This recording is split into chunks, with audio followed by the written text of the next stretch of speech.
নমস্কার, নেপথ্য academy YouTube চ্যানেলে তোমাদেরকে স্বাগত জানাই।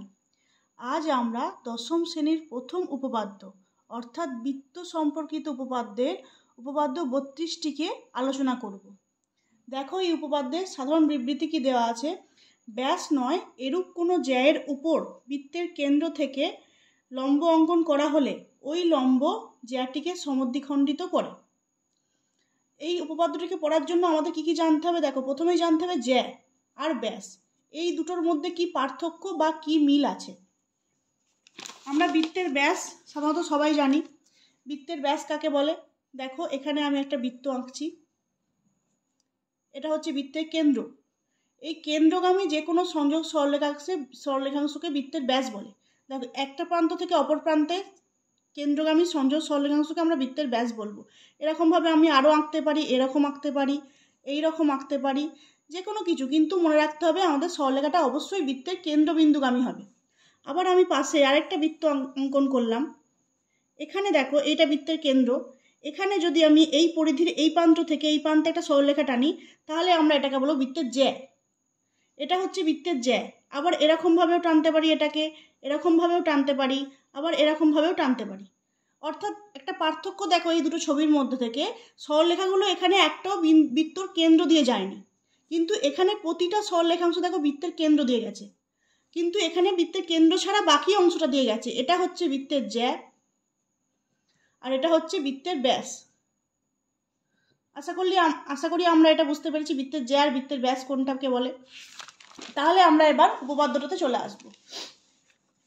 প্রথমে দেখো, উপপাদ্যের সাধারণ নির্বাচন কি দেওয়া আছে। ব্যাস নয় এরূপ কোনো জ্যায়ের উপর বৃত্তের কেন্দ্র থেকে লম্ব অঙ্কন করা হলে ওই লম্ব জ্যাটিকে সমদ্বিখণ্ডিত করে। তাহলে আমরা এখানে ছবিটা এঁকে নিই। দেখো, এটা বৃত্ত আমি একটা আগে থেকে এঁকে রেখেছি। এটা হচ্ছে বৃত্তের কেন্দ্র, যে কেন্দ্রটার নাম দিচ্ছি আমি ও। দিয়ে আমি একটা জ্যা এঁকে নিলাম, এখান থেকে একটা এবি জ্যা। এবার ও বিন্দু থেকে এবির ওপর আমি একটা লম্ব অঙ্কন করছি, ওডি লম্ব।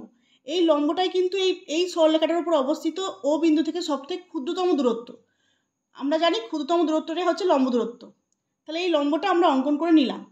এইবার উপপাদ্যটা আমরা করব। প্রদত্ত কি দেয়া আছে সেটা প্রথমে লিখে নেব। প্রদত্ত কি আছে দেখি। প্রদত্ত আমরা এখান থেকেই পেয়ে যাব যে ও কেন্দ্রীয় বৃত্তের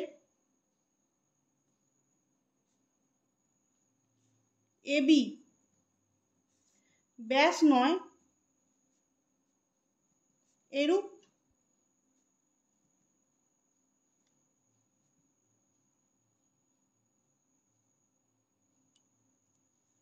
একটি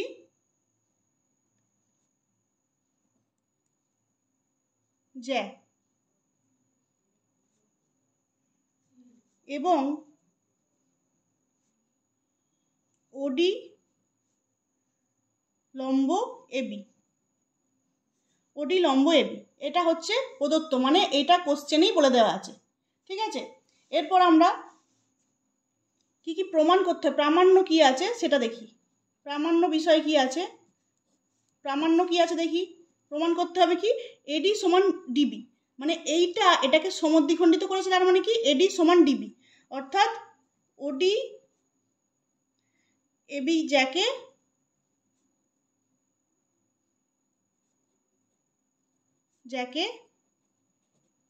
সমদ্বিখণ্ডিত করেছে, অর্থাৎ এডি সমান ডিবি। প্রামাণ্য হয়ে গেল। এবার আমরা কি করব, অঙ্কন করব। অঙ্কন কি করতে হবে, আমরা এখানে ওএ এবং ওবি এই দুটোকে যুক্ত করলাম। ওএ এবং ওবি এই দুটোকে যুক্ত করলাম। লিখি, ওএ এবং ওবি যুক্ত করলাম। হলো। এবার দেখি প্রমাণ কি আছে, কিভাবে আমরা প্রমাণ করব। দেখো, প্রমাণটাকে প্রথমে বলে দিই। এই বৃত্তটার কি করছি, যদি ওএ এবং ওবি যুক্ত করার পরে আমরা দুটো ত্রিভুজ পাচ্ছি। দেখো, আগে থেকেই আমাদের এখানে বলে দিয়েছে যে ওডি লম্ব এবি, তাহলে কি হচ্ছে, কোণ ODA এটা হচ্ছে একটা সমকোণী ত্রিভুজ সমকোণ, আর কোণ ODB এটাও একটা সমকোণ। তার মানে দুটো ত্রিভুজই, আমরা যে দুটো ত্রিভুজ পাচ্ছি ODA এবং ত্রিভুজ ODB, দুটো ত্রিভুজই হচ্ছে সমকোণী ত্রিভুজ, এটা বলতে পারি।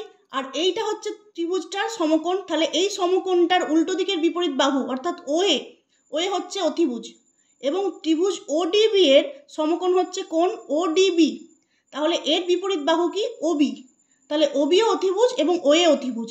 আবার আমরা কি এখান থেকে জানি, এই বৃত্তটার, এই গোটা বৃত্তটার OA হচ্ছে ব্যাসার্ধ এবং OB হচ্ছে ব্যাসার্ধ। তাহলে আমরা যদি এই দুটো ত্রিভুজকে সর্বসম প্রমাণ করতে চাই তাহলে কি বলতে চাই পারি, OA সমান OB, আবার এই দুটো কোণ সমকোণ আর OD সাধারণ বাহু।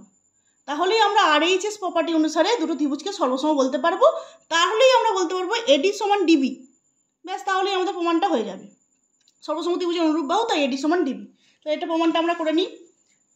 দেখো OD, প্রথমে আমরা লিখব OD লম্ব AB, অর্থাৎ সুতরাং অতএব ত্রিভুজ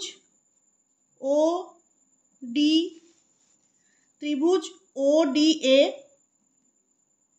এবং ত্রিভুজ ODB সমকোণী, এটা লিখে নিলাম সমকোণী। অতএব সমকোণী ত্রিভুজ ODA ও ত্রিভুজ ODB এর 1 নম্বর শর্ত কি, কোণ ODA, এই যে কোণ ODA সমান কোণ ODB ব্র্যাকেটে লিখি প্রত্যেকে সমকোণ।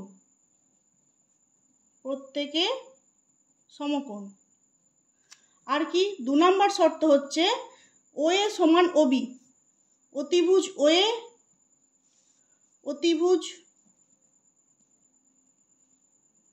OA সমান হচ্ছে অতিভুজ OB ব্র্যাকেটে, কারণ কি হচ্ছে একই বৃত্তের ব্যাসার্ধ।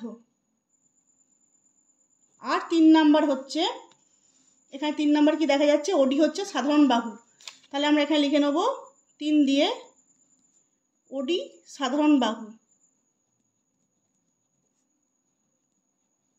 এই 3টে প্রপার্টি যদি আমরা লিখতে পারি, প্রমাণ করতে পারি, তাহলে আমরা সর্বসম বলতে পারি।